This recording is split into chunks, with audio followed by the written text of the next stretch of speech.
जी हाँ मित्रों, तो अपनी ये video series last look at last prelims के सेकंड वीडियो में आपका स्वागत है, जहां पर हम लोग पिछले साल के पेपर को देख रहे हैं। क्योंकि अब नेक्स्ट एग्जाम को सिर्फ 7 दिन ही बाकी है, तो उसके बाद तो हम इसको देखेंगे नहीं, तो ये लास्ट लुक है। ऐसा क्यों कर रहे हैं? क्योंकि बहुत सारे यूपीएससी एस्पायरेंट वो प्री वेडिंग फोटोग्राफी यानी कि प्राइवेट मॉक टेस्ट में इतने बिजी हो जाते हैं कि उनका ध्यान ही नहीं रहता कि जो असल शादी होती है उसके अंदर सेरेमनी में पंडित महाराज यानी यूपीएससी एग्जामिनर क्या करते हैं। इसलिए पुराना पेपर देखना ज़रूरी है। तो हम एक एक करके टॉपिक वाइज देख रहे हैं। पॉलिटी का क्वेश्चंस लास्ट वीडियो में मैंने कंप्लीट किए, यहाँ पर हम लोग एनवायरनमेंट देखेंगे। दो ऑब्जेक्टिव है हमारे। एक तो रियलिटी चेक हो जाए कि ये क्वेश्चन देख के आपको पता चल जाए कि अपनी तैयारी बराबर हुई है कि नहीं, और दूसरा कि जो फालतू का स्ट्रेस चढ़ा है आप सबको प्राइवेट मॉक टेस्ट में छोटा स्कोर देखकर, वो कम हो सके। मैं सारे क्वेश्चन एक एक करके सॉल्व नहीं करूँगा, कुछ क्वेश्चन जल्दी जल्दी खत्म करेंगे। आपका टाइम प्रेशर्स है, वो आप 20 मिनट पढ़ के ख़त्म करो, 40 मिनट का वीडियो मत देखो। जो सारे एमसीक्यू मैं डिस्कस कर रहा हूँ वो आपको मिल जाएंगे munal.org/prelims वाले वेब पेज पे। हाँ, तो शुरू करते हैं। तो देखिए munal.org/prelim पेज पे आप जाइए तो ऐसे सब आपको मिल जाएंगे पेपर्स। तो हम यहाँ पर देख रहे हैं 2021 की आंसर की, जिसमें पॉलिटी के क्वेश्चन मैंने लास्ट वीडियो में कंप्लीट किए। इधर हम लोग एनवायरनमेंट बायोडाइवर्सिटी के क्वेश्चन कंप्लीट करेंगे। इसके बाद जो वीडियो बनेगा उसमें मैं एग्रीकल्चर और ज्योग्राफी कंप्लीट करूँगा, उसके बाद हिस्ट्री, फिर साइंस वगैरह वगैरह। All right, so let me click on this environment biodiversity. तो ये ऐसा पेपर खुलेगा। इसमें पहले ग्राफ दिया होता है, फिर प्रीवियस ईयर्स के मुकाबले इसका कंपैरिजन दिया होता है, और उसके बाद एक एक क्वेश्चन को सॉल्व किया होता है और स्ट्रेटेजी दी होती है। अब यहाँ पर ये छोटा छोटा पढ़ने में दिक्कत नहीं आए, इसलिए हम क्या कर सकते हैं, इतना भी जूम करो तो भी मज़ा नहीं आएगा। So then there is a feature, ये जो ऊपर आप देख रहे हैं, फायरफॉक्स ब्राउज़र यूज़ करो और उसके एड्रेस बार में राइट हैंड साइड पर एक छोटा सा बटन होता है रीडर व्यू, उसे मैं क्लिक करूँ तो ये पूरा बदल जाएगा, ऐसा हो जाएगा, और फिर उसमें आप आराम से इसको पढ़ सकते हैं। तो मैं उस मोड में अभी जा रहा हूँ। तो for example let me just start here itself. ये मैंने शुरू किया, अब थोड़ा इसको जूम इन किया जाए और फिर मैं अभी स्क्रॉल डाउन करूँ, और हम एक एक करके पहले क्वेश्चन देखते हैं, फिर पूरे पेपर का एनालिसिस देखते हैं। ठीक है, सो वी आर हियर। पहला क्वेश्चन एनवायरनमेंट था, विच one of the following is a filter feeder. वैसे वो किताब में आपने पढ़ा नहीं पढ़ा, वो पूछना क्या चाहता है कि ऐसा जो पानी को अंदर पिए और उसको फिल्टर करके उसमें से जो भी पोषक द्रव्य है या कुछ जीव जंतु है उसको वो खा जाता हो। कैटफिश ऐसा करती है, ऑक्टोपस ऐसा करता है, ऑयस्टर ऐसा करता है, या पेलिकन ऐसा करता है। अब वो डिपेंड करता है कि आपकी एनवायरनमेंट में कितनी समझ है, या ये आप नेशनल ज्योग्राफी वगैरह के कितने वीडियो देख के बैठे। असल आंसर है ऑयस्टर, लेकिन अब वो तो ऑक्टोपस भी शायद ऐसा करता हो, कैटफिश भी करती हो। तो it is medium to tough, depend करता है आप कितना वो सब समझ रखते हैं, zoology, flora fauna type of question. तो ये एक प्रश्न हुआ। फिर ये प्रश्न, which one of the following is used in preparing natural mosquito repellent. मच्छर भगाने के लिए इसमें से कौन सा प्राकृतिक चीज़ हम इस्तेमाल कर सकते हैं? Congress grass, elephant grass, lemon grass, या नट ग्रास।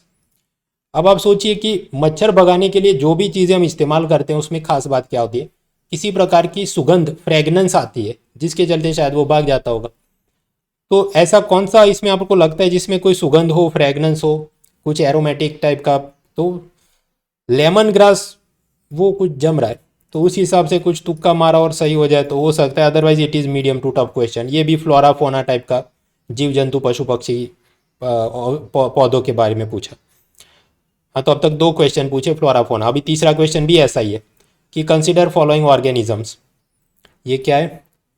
कोपेपोड्स, साइनोबैक्टीरिया, डायटम, फोरामनीफेरा, और उसमें से which are the primary producers in the food chain of oceans. मतलब कि इसमें से कौन सा खुद अपना खाना बनाता है। अब वो तो एनवायरनमेंट आपने कुछ पढ़ा हो, एनसीईआरटी पढ़ी हो, तो मुझे कुछ याद आता है कि डायटम ऐसा करता था, और ये साइनोबैक्टीरिया वो भी कहीं पर पढ़ा है। तो एक और, मतलब 2 and 3 शुड बी देयर, और जो ऑप्शन दिए 1 and 2, 2 and 3, 3 and 4, तो 2 and 3 वो सेंस करता है। सो देयरफॉर ठीक है, इजी टू मीडियम बोल सकते हैं। और ये तो सब किताबों में भी होगा, क्लास 11 की एनसीईआरटी बायोलॉजी में है। उसके बाद आगे बढ़ें। In the nature which of the following are most likely to be found surviving on a surface without soil.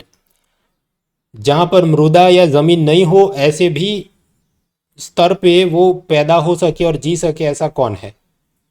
मतलब बिना मिट्टी के कौन जी सकता है? फन, लाइकन, मॉस या मशरूम? और इसमें से क्या है? असल में थोड़ा टफ है, क्योंकि आप कौन सी एनसीईआरटी का कौन सा चैप्टर पढ़ रहे हैं उस हिसाब से जवाब अलग अलग हो जाते हैं। I am not very sure.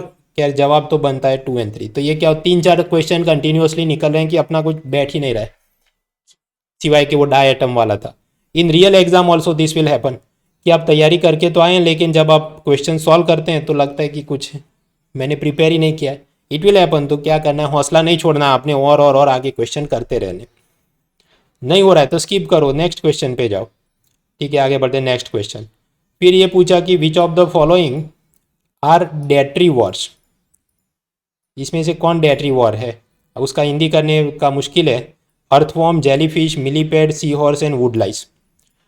अब ये डेट्री वॉर शब्द का मतलब क्या होता है कि जो कुछ मिट्टी के साथ जुड़ा हुआ, something related to soil, something related to mud. तो उस हिसाब से अर्थवॉर्म हो सकता है, या फिर कि जेली फिश तो नहीं हो सकता है कि वो मिट्टी खाता हो। तो उस हिसाब से अगर हम सेकंड स्टेटमेंट को एलिमिनेट करें तो 2 2 2 सब एलिमिनेट हो गया, तो भी क्या बचे 1 3 5। तो ठीक है, मीडियम डिफिकल्टी बाय एलिमिनेशन। अब ऐसा ज़रूरी नहीं सबको ये ऐसा ही क्लिक हो जाए, तो नहीं भी हो तो स्किप करो और आगे बढ़ो। आगे बढ़ते हैं। ये भी एनसीईआरटी में थोड़ा बहुत तो दिया है डेट्री वर्क का, लेकिन सारे के सारे हमको उसके आंसर नहीं मिलते। Now what is the source of this questions? ये जो एग्ज़ाम ख़त्म हुई, फिर मैंने अपने एक दोस्त एस वेंकटा कृष्णन, जो कि प्रोफेसर हैं पंडित दीनदयाल पेट्रोलियम यूनिवर्सिटी में, उनको पूछा कि ये आपको क्या लगता है किधर से आ रहा है। एक किताब है एसेंशियल्स ऑफ इकोलॉजी, और उसमें से कुछ 3-4 प्रश्न ऐसे हैं डायरेक्टली उसने वर्ड बाय वर्ड या पैसेज सीधा उठा के पूछा हो। लेकिन वो बुक मैं आपको रेकमेंड नहीं करता, क्योंकि बहुत मोटी किताब है, बहुत महंगी किताब है, और इतना सब हम करने बैठे तो बाकी का अपना काम रुक जाए। So unless you are preparing with some forest service exam तो देख सकते हैं, बाकी मज़ा नहीं है। आगे बढ़ते हैं। इसमें से कौन सी स्पीसीज़ का सिम्बायोटिक रिलेशन है एक दूसरे के साथ? इसको प्रोनाउंस भी कैसे करते हैं मुझे नहीं पता। फिर ये फंगाई, फिर प्रोटोजुआ। अगेन डिपेंड करता है क्लास 11-12 कितना आप पढ़ के आए, तो इनमें से किसका सिम्बायोटिक रिलेशन है। अब जवाब तो वैसे भी नहीं मिला, 2 मैंने हाईलाइट किए हैं, क्योंकि डिपेंड करता है कहाँ से आप पढ़ रहे हैं, तो मुश्किल है थोड़ा। खैर आगे बढ़ते हैं। तो अब तक हमने जितने क्वेश्चन किया कुछ जम ही नहीं रहा है भाई, कि मज़ा आ जाए कि it will happen in real exam. तो हौसला नहीं खोना है, आपने आगे बढ़ना है। नेक्स्ट क्वेश्चन, ये एनिमल देखिए आप, हेजहॉग, मरमोट, पेंगोलिन। अब इसमें से कौन से, to reduce the chance of being captured by the predator, which one of the above organism rolls up and protects itself and its vulnerable parts? वो अपने को ऐसा गोल गोल मोड़ के सिकुड़ जाए और अपने आप को बचा दे शिकारी से, ऐसा कौन करता है? तो वो अगेन डिपेंड करता है नेशनल जियोग्राफिक, या ये जो बीच में कुछ अंग्रेजी मूवी आई थी सोनिक द हेजहॉग, तो वो ऐसा करते होंगे, वो मुड़ जाते हैं, पूरा सिकुड़ लेते हैं अपने आप को। पेंगोलिन, वो जो चींटियाँ खाता है मेरे ख्याल से शायद, वो भी ऐसा कुछ करता है। हाँ, तो द आंसर शुड बी 1 और 3 जम रहा है, और 1 2 और 3 तो है ही नहीं, तो उस कारण से हो जाएगा 1 और 3। तो ठीक है, ये भी डिपेंड करता है आपको ऐसी कितनी नेशनल ज्योग्राफी वाली समझ है। इजी भी दिख सकता है कुछ लोगों को मीडियम, कुछ लोगों को एकदम टफ। तो यहाँ तक भी कुछ मज़ा नहीं आया एनवायरनमेंट सॉल्व करने में, कोई नहीं, हम आगे बढ़ते रहेंगे। बढ़ते रहो बढ़ते रहो बढ़ते रहो। अब दूसरे जो कुछ क्वेश्चन आए तो फॉरेस्ट और बायोम टाइप के, कि ये ऐसा होता है तो वो किस टाइप का जंगल होगा। अब उसमें ये पहला प्रश्न, vegetation of savanna grassland consist of scattered small trees but extensive areas have no trees, ऐसा क्यों है? मतलब सवाना का जो इलाका है, उसकी जो ये जो घास वाली भूमि है, उसमें कुछ कुछ छोटे छोटे पेड़ होते हैं, लेकिन बहुत ज़्यादा पेड़ नहीं होते, उसका क्या कारण है? फिर उसने ऑप्शन दिए थे, burrowing of the animals and termites, जानवर खा जाते हैं सब इसलिए झाड़ बहुत नहीं है। फायर, आग के चलते पेड़ सब जल जाते हैं। ग्रेजिंग बाय हर्बीवोर्स, ये सब हाथी हिरन ये सब खा जाते हैं इसलिए पेड़ पौधे ज़्यादा नहीं है। सीजनल रेनफॉल कम है इसलिए, या सॉइल प्रॉपर्टी, उसकी ज़मीन ही ऐसी है कि ज़्यादा कुछ उगता नहीं है। तो इनमें से किन कारणों के चलते सवाना भूमि में ज़्यादा पेड़ पौधे नहीं पाए जाते, ऐसा प्रश्न है। और फिर आपको ऑप्शन दिए ओनली 1 और 2 4 5 ये वो। अब ये सारा मैं समझाने और सॉल्व करने नहीं बैठूंगा, वो थोड़ा बहुत आप NIOS से समझ के एलिमिनेट करो, या फिर ये जो मैं किताब आपको बता रहा था एसेंशियल ऑफ इकोलॉजी, असल में उसके पेज 125 से उसने सीधा उठा के ये सब पूछा था। एंड अगेन आई रिपीट कि हम इतना सब पढ़ के नहीं जा सकते, थोड़ा टफ, क्योंकि बाहर आके तो एलिमिनेट करो तो आप पहला लॉजिक कौन सा पकड़ रहे हो उस हिसाब से कुछ ये भी लग सकता था, ये भी लग सकता था, right. So it is difficult. हाँ, तो हमने ये सवाना वाला क्वेश्चन देखा, आगे बढ़ते हैं। दूसरा भी ऐसा फॉरेस्ट टाइप के बारे में जो पूछा गया हो कि leaf litter decompose faster apart from trees, vegetation is largely composed of plant form reach up to canopy vicariously, और वगैरह लंबा लंबा। वो बात ऐसा है कि बहुत सारा पेड़ पौधा होता है तो क्या हो सकता है उसमें। खैर, तो जवाब इसका बनता है ट्रॉपिकल रेन फॉरेस्ट। वो डिपेंड करता है आपने ये NCERT ज्योग्राफी वगैरह में कितनी आपकी समझ है अलग अलग टाइप के फॉरेस्ट के बारे में। हाँ, तो इतने सारे प्रश्न हमने देखे, उसमें ये एक आध थोड़ी हमें सुकून दे रहा है, other than that quite difficult. Yes, आगे बढ़ते हैं। ठीक है, फिर एनवायरनमेंट में कुछ प्रश्न है वाटर मिनरल रिसोर्सेज के बारे में। फिर यहाँ पर पूछा गया है कि with reference to water on planet Earth find correct statement. पानी के बारे में सही वाक्य ढूंढिए। पहला कहता है amount of water in rivers lakes is more than the amount of ground water. भूजल के मुकाबले, जमीन के अंदर जो पानी है उसके मुकाबले नदी और तालाब में ज़्यादा पानी है। अब वो NCERT में कुछ है ऐसा एक चैप्टर ज्योग्राफी में जहाँ पर परसेंटेज वाइज कहाँ कितना पानी है वो बात है। अब विजुलाइज करिए कि ज़मीन के अंदर ये जितना हम लोग बोरवेल से कुआं खोद के पानी निकालते हैं वो तो कितना सारा होगा, उसके सामने रिवर और लेक तो ज्योग्राफिकली तो इतना छोटा छोटा ही है। पूरी पृथ्वी के बारे में आप सोचो। So first statement should be wrong. फिर दूसरा स्टेटमेंट कहता है amount of water in polar ice caps and glaciers is more than the amount of ground water. जो साफ जल वहाँ पर वो ध्रुवों के अंदर बर्फ़ के रूप में है वो बहुत ज़्यादा है इस मुकाबले की भूजल कितना है। हाँ, तो वो कुछ जम रहा है कि हाँ ठीक होना चाहिए। खैर, वो सब आपको मिल जाएगा कहाँ, NCERT क्लास 7 में है कि total water available on earth तो 97% ओशन में है, 2% बर्फ़ में है आइस कैप, 0.68% ग्राउंड वाटर में है, 0.09% लेक्स में, और 0.0001% नदियों में। हाँ, तो ये ठीक है NCERT में, और इतनी तो हमें समझ होनी चाहिए। फिर यहाँ पर पूछा है कि इसमें से कौन सी बायोकेमिकल साइकिल में weathering of the rocks is the main source of nutrients. पत्थर का घिसना, उसके अंदर से वो निकले और पूरी ये केमिकल साइकिल चलती हो, वो उसका मेन कंपोनेंट हो, ऐसा कौन है। Carbon cycle, nitrogen cycle, phosphorus cycle, या सल्फर साइकिल। तो विजुलाइज करिए ऐसी कौन सी चीज़ है कि पत्थर घिसेगा और फिर वो मिनरल तत्व आएगा और पूरी साइकिल चलेगी। कार्बन, लेकिन कार्बन के अंदर तो वो पेड़ पौधे भी जला दो या आदमी भी मर जाए और उसको आप, तो बॉडी का जो डिकम्पोजिशन विघटन होता है उसमें से कार्बन तो घूमते रहता है। तो यहाँ पत्थर का घिसना जरूरी नहीं है, weathering of the rocks is not important. Nitrogen, अब ज़्यादातर नाइट्रोजन तो हवा में, और उसमें से वो राइजोबियम बैक्टीरिया उसका स्थापन करेगा वो सब रूट्स के अंदर, प्लांट के रूट्स के अंदर, फिर वो घूमते रहेगा। तो इधर भी मतलब पत्थर का घिसना, weathering of the rock does not seem very important. तो यानी ए और बी तो डिलीट हो गया, एलिमिनेट हो गया। नाउ वी आर 50-50, फॉस्फोरस हो सकता है या सल्फर हो सकता है। अब इसमें कौन सा सही है, असल एग्जाम में देने बैठो तो दोनों ही सही लगते हैं। तो खैर anyways, what is the final answer, वो जवाब है कि फाइनल आंसर इज फॉस्फोरस। वो डिपेंड करता है क्लास 12 बायोलॉजी उसमें सब आराम से आपने पढ़ा है कि नहीं, मीडियम टू टफ। खैर, आगे बढ़ते हैं। फिर ये प्रश्न, with reference to inverted comma में water credit consider the following statements. मित्रों, मैं कई सालों से ये UPSC के प्रीलिम पेपर की आंसर की एनालिसिस बनाता हूँ। जब भी ऐसा है with reference to inverted comma में जो भी तंबूरा बांसुरी पूछे वो यूजुअली उसका कोई आंसर आराम से मिलता नहीं। वो देख के मुझे खुद ही पहले से थकान हो जाती है, आई फील टायर्ड ऑलरेडी कि इसका आंसर की बनाने में मेरा बहुत टाइम इसी में 15-20 मिनट चला जाएगा इसको ढूंढने में। अब वो ऐसा ही होगा, मैं पूरा पढ़ने भी नहीं बैठूंगा, वो ये होगा ऐसा WHO का ये और वर्ल्ड बैंक का ये और फला टीम का तंबूरा सब होगा कुछ। इट इज़ टफ, कुछ रूटीन सोर्सेज में दिया नहीं, हमको ये सब मिल नहीं सकता। मतलब कोई इंटरनेशनल ऑर्गेनाइजेशन का कुछ इनिशिएटिव पूछ लेते हैं और लंबा लंबा चलता है। It is not expected that you can solve this. कुछ करंट अफेयर्स पीडीएफ वाले बोले नहीं हमने तो दिया था ना तो तुमको सपना आ जाना चाहिए। भाई वो एक फ्रेज देता है और इसने जो पूछा है वो 3 स्टेटमेंट उससे सॉल्व नहीं हो सकते। And you are not alone. Kashmir से कन्याकुमारी जितने बैठे होंगे उसमें ज़्यादातर लोग इसको सॉल्व नहीं कर पाएंगे। तो आपका कोई कॉम्पिटिटिव डिसएडवांटेज नहीं है कि ये मैं सॉल्व नहीं कर पाया तो मैं फेल हो जाऊंगा। आगे बढ़ो। इसको देख के ऐसा पढ़ना शुरू करें, नॉट पॉसिबल। फिर एनवायरनमेंट के अंदर पॉल्यूशन के कुछ प्रश्न पूछे गए। मैग्नेटाइट पार्टिकल्स के बारे में कुछ, वो कहाँ से पैदा होते हैं मैग्नेटाइट पार्टिकल्स? मोटर व्हीकल में से, इंजन ऑफ मोटर व्हीकल में से, माइक्रोवेव के अंदर से, पावर प्लांट्स में से, टेलीफोन लाइन में से।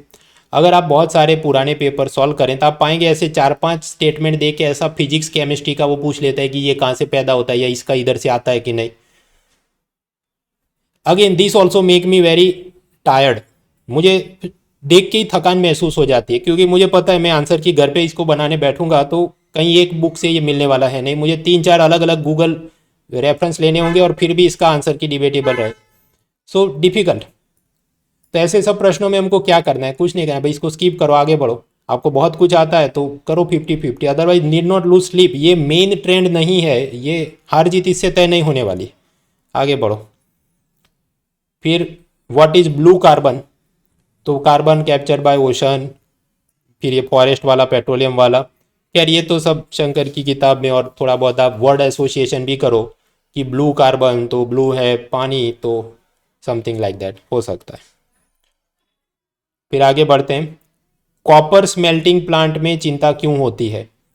तो उसमें कि बहुत ज़्यादा lethal quantity of carbon monoxide release होता है। कॉपर स्लैग के अंदर से बहुत सारे हैवी मेटल्स का प्रदूषण होता है, उसमें से सल्फर डाइऑक्साइड पैदा होता है।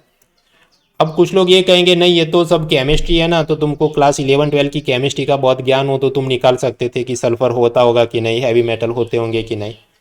वो ठीक है, आप सब कर सकते हो, डिपेंड करता है आपको कितना साइंस पर समझ है। बट ये भी आंसर ढूंढने में तो काफ़ी मुश्किल होती। फिर प्रश्न पूछा गया फर्नेस ऑयल के बारे में। उसमें भी ऐसा ही मिलता जुलता कॉपर स्मेल्टिंग जैसा ही था कि furnace oil is a product of refineries, some industry use it for generating power. उसमें से सल्फर एमिशन होता है। अब पहले तो फर्नेस ऑयल में कौन से एलिमेंट होते हैं वो हमको पता होना चाहिए, तब जाके हम कि सल्फर पैदा होता होगा कि नहीं। तो ये भी टफ है। रूटीन प्रिपरेशन सोर्सेज में इसका कोई खास जिक्र है नहीं। खैर जवाब था डी। तो अभी तक हमने जितने क्वेश्चन सॉल्व किए आपको क्या लगा? कुछ इजी तो ठीक है, अब एक आध जगह कुछ तुक्के लगे हमारे, अदरवाइज वो मतलब वाटर और आइस कैप वाला प्रश्न देखा या कुछ चीज़ें, otherwise mostly medium to tough difficulty चल रही है। तो क्या करना है भाई, पुष्पा रुकेगा नहीं, आप आगे बढ़ते रहो। आगे हम बढ़े तो environment international organisation award agreement, उसमें भी देखो ये इन्वर्टेड कॉमा में common carbon metric supported by UNEP, उसका क्या है? जैसा मैंने आपको बताया ये इन्वर्टेड कॉमा में ऐसा है कुछ इंटरनेशनल ऑर्गेनाइजेशन का, और फिर उसका ये तंबूरा बांसुरी क्या है, वो देख के ही थकान महसूस हो जाती है कि इसका जवाब मिलेगा नहीं, टाइम वेस्ट होगा 15-20 मिनट गूगल सर्च करने में, और वो वही है। ये सब मैं पढ़ने नहीं बैठूंगा, वो कुछ दिया नहीं होता, it takes a lot of time. तो रियल एग्जाम में इसको देख के क्या करना है भाई, आपको आता है बहुत बधाई, आपको नहीं आता है डू नॉट लूज स्लीप, आगे बढ़ो। और आगे बढ़ते हैं। फिर एक और प्रश्न देखिए, विथ रेफरेंस टू बोल के इन्वर्टेड कॉमा में न्यूयॉर्क डेक्लेरेशन ऑफ फॉरेस्ट, उसका क्या सही है?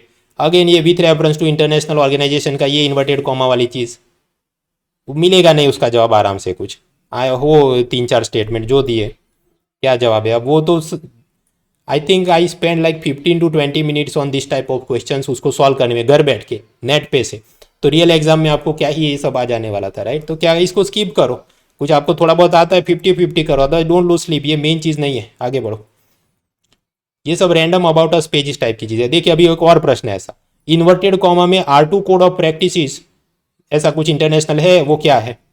अब उसमें भी ये ABCD में पढ़ने नहीं बैठूंगा, ये सब आपको ये लिंक डाला है monal.org/prelim, उसमें आप पढ़िए जाके आराम से पूरा पेपर। ये भी ऐसा ही टफ है, इन्वर्टेड कॉमा में इंटरनेशनल रिलेशन का मतलब इंटरनेशनल ऑर्गेनाइजेशन का कुछ पूछा, वो सब अतरंगी होता है, इट इज़ टफ। आगे बढ़ो। फिर ये कुछ ऐसा United nation capital development fund and arbor day foundation, उसका क्या है? और हैदराबाद को tree of the world city घोषित किया कि नहीं? करंट अफेयर्स वाले बोलेंगे ये सब देखो हमने तो बात की थी। हाँ बराबर है, पर can you really remember this many things in real exam? कि हैदराबाद, ओके इतना हम चलिए याद करके जाएं कि Hyderabad declared as tree city of the world, चलिए ठीक है, ओके, याद करके रट के जाएंगे हम लोग। अब वो किसने दिया? United nation capital development fund and arbor day foundation, उन्होंने दिया। मुश्किल है इतना सब करना। अब कुछ कहेंगे नहीं उसमें गैस मास्टरगिरी लगाओ कि ऑर्गेनाइजेशन जो होंगे उसमें वो सही या गलत होगा, भाई कुछ उसमें जमता नहीं है।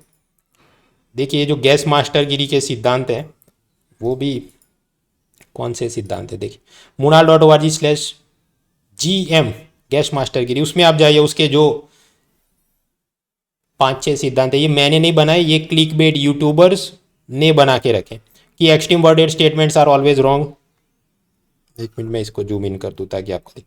हाँ, गैस मास्टरगिरी के क्या सिद्धांत है? Extreme worded statement always wrong, date years figures always wrong, parent organisation department always wrong. 3 statement वाला हो और उसमें 1-2 शब्द लिखे हो तो सभी करेक्ट होंगे और जवाब हो जाएगा डी।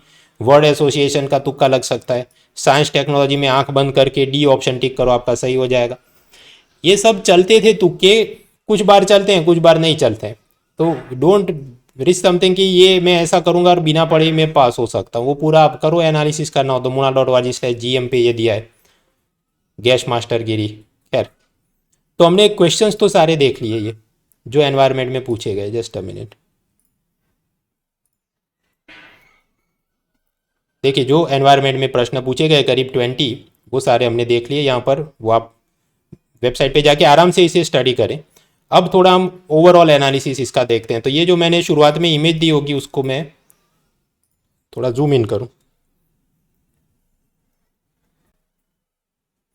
हाँ, तो 2021 का पेपर था, 100 MCQ थे, उसमें एनवायरनमेंट एंड एग्रीकल्चर के 27 क्वेश्चन, और एनवायरनमेंट के उसमें 20 प्रश्न थे, 20 क्वेश्चन, एग्रीकल्चर के 7 क्वेश्चन थे। एग्रीकल्चर के क्वेश्चन में नेक्स्ट वीडियो में बनाता हूँ। ओवरऑल ये देखिए करीब 20-22 प्रश्न तो आते ही रहते हैं। 1/5 of the paper is dedicated to environment agriculture because of this forest service और सिविल सर्विस को जो कंबाइन किया। ज़्यादातर इसमें प्रश्न देखिए थोड़ा तो थियरी का था और थोड़ा कंटेम्पररी था। कंटेम्पररी मतलब 2 साल या उससे पुराना जो हो। करंट अफेयर्स का सिर्फ एक आध प्रश्न ही था, मतलब लास्ट 1 ईयर का हार्डली 1 क्वेश्चन। क्वेश्चन की जो डाइवर्सिटी, वाटर और जियोलॉजिकल साइकिल जैसा वो फॉस्फोरस और सल्फर साइकिल पूछा, ऐसे 2 प्रश्न। पॉल्यूशन के कुछ 7 प्रश्न, ये कॉपर स्मेल्टिंग और वो मैग्नेटाइट पार्टिकल का किधर से प्रदूषण होता है। फ्लोरा फोना, वो फिल्टर फीडर और बहुत सारे जंगल के प्रकार, वो सब 9 क्वेश्चन। ऑर्गेनाइजेशन के कुछ 2 क्वेश्चन। तो ओवरऑल फ्लोरा फोना ज़रूरत से ज़्यादा पूछ लिया, जिसके चलते जो ऐसा साइंस, फॉरेस्ट्री, एग्रीकल्चर, जूलॉजी का बैकग्राउंड नहीं रखते उनको दिक्कत आती है। डिफ़िकल्टी ओवरऑल ये 20 क्वेश्चन में और ये एग्रीकल्चर दोनों कंबाइन है यहाँ पर। तो कुल मिलाकर ज़्यादातर तो टफ ही थे, कुछ मीडियम, कुछ बहुत इजी थे, लेकिन इजी वाले काफ़ी कम थे। सोर्स के हिसाब से न्यूज़पेपर में से एक आध प्रश्न मिल जाए, वो टाइम्स ऑफ इंडिया में, जैसे वो Hyderabad tree of the world city, जो एनसीईआरटी में से कुछ 6, लेकिन वो ऐसे क्लास 11-12 की एनसीईआरटी और उसके भी डेरिवेटिव नॉलेज कि अच्छा कॉपर का ये केमिकल रिएक्शन और सब है, उस हिसाब से स्मेल्टिंग प्लांट में से सल्फर निकलता होगा कि नहीं वगैरह। शंकर आईएस की जो बुक जो पहले फेमस थी अब थोड़ी कम उपयोगी दिखती है, essential of ecology, Colin Townsend, वो मैंने आपको बताया, but I don't recommend it. काफ़ी मोटी किताब है, महंगी किताब है। रैंडम जो पूछा वो तो 14 क्वेश्चन रैंडम ही थे। तो ओवरऑल आपको क्या लगता है भाई? मुश्किल पेपर, एनवायरनमेंट वाली चीज़ मुश्किल है, and there is no single book from which we can get all this, और कॉस्ट बेनिफिट के हिसाब से उतना अच्छा है नहीं। तो हमने क्या करना चाहिए? ठीक है, तो अभी एनवायरनमेंट के ये जो क्वेश्चन प्रीलिम में पूछे गए वो 2021 में जो पूछा गया वो 2020, 2019 और उसके पिछले वाले वर्षों के कंपैरिजन में कैसा था? तो वही ज़्यादातर मीडियम टू टफ क्वेश्चन पूछे जाते थे, पहले भी कुछ ऐसा ही चल रहा था। जब से ये फॉरेस्ट सर्विस और सिविल सर्विस मर्ज हुआ है, करीब 1/5 ऑफ द पेपर, मतलब 100 में से 20 क्वेश्चन ऐसे ही आता रहता कुछ कुछ। तो same scene is also continued here, जैसा कि पहले था। और क्या, जो ट्रेडिशनल प्रिपरेशन सोर्सेज थे जैसे ये शंकर आईएएस वगैरह, वो पहले जितनी मज़ा नहीं दे रहे। इंडिया ईयरबुक जो सरकारी किताब होती है उसमें से कुछ एक आध प्रश्न आ ही जाता था पहले, वो भी अब मज़ा नहीं दे रहा है। Hardly anything could be solve in it. ज़्यादा मज़ा तो उल्टा एनसीईआरटी दे रहा है, जहाँ पर से हम लोग 6 क्वेश्चन निकाल सकते थे। आगे 2019 के पहले एक रिवाज था कि about us pages from the website, कोई रैंडम वेबसाइट है वो, जैसे ये TEB CCSE पेज, GSE ये सब क्या अलग अलग various initiatives related to environment, उसका जो अबाउट अस पेज खुलेगा वेबसाइट पे जाके और वहाँ से अतरंगी प्रश्न पूछने का एक रिवाज था। ये नॉनसेंस 2019 के से फिर बंद किया था उसने। फिर 2020 में भी वो नॉनसेंस बंद ही था, लेकिन ये वापस पागलपन चढ़ गया कि अब वो वापस पूछ रहे हैं। जैसे हमने अभी देखा आगे, New York declaration on forest, R2 practices, water credit, common carbon matric वगैरह।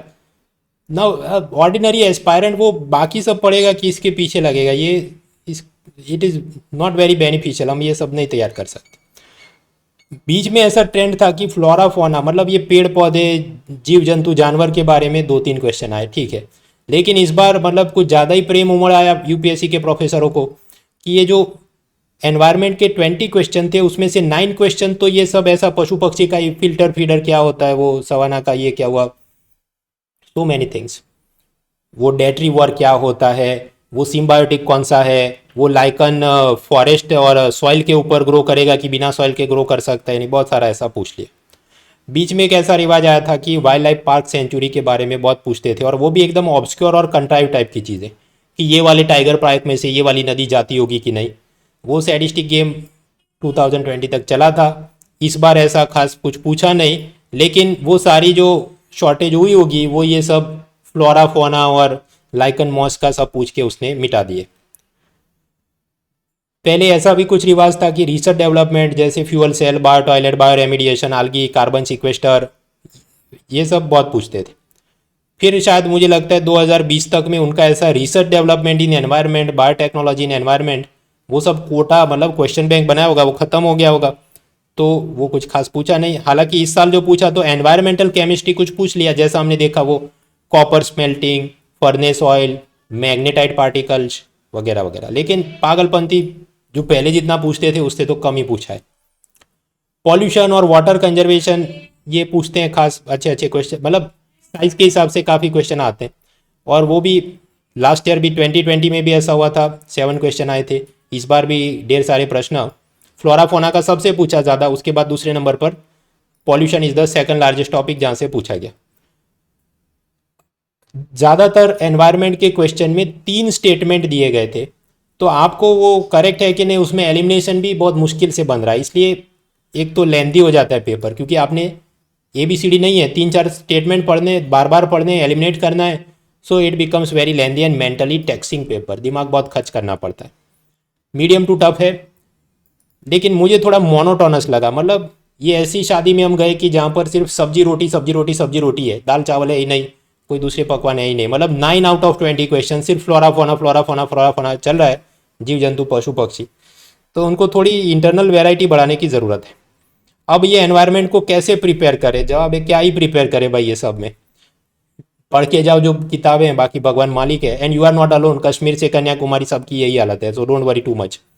बाकी जो जो स्ट्रेटेजी, ये बुक से इतना पढ़ना, NCERT क्लास 11 केमिस्ट्री की किताब से ये देखना, क्लास 11-12 की बायोलॉजी किताब से ये देखना, वो सब निर्भर करता है आपने कितना किया है। बाकी कुछ नया पकड़ने मत बैठो, अभी सिर्फ 7 ही दिन है प्रीलिम को, जो आपके पास है उसको आप रिवाइज करें।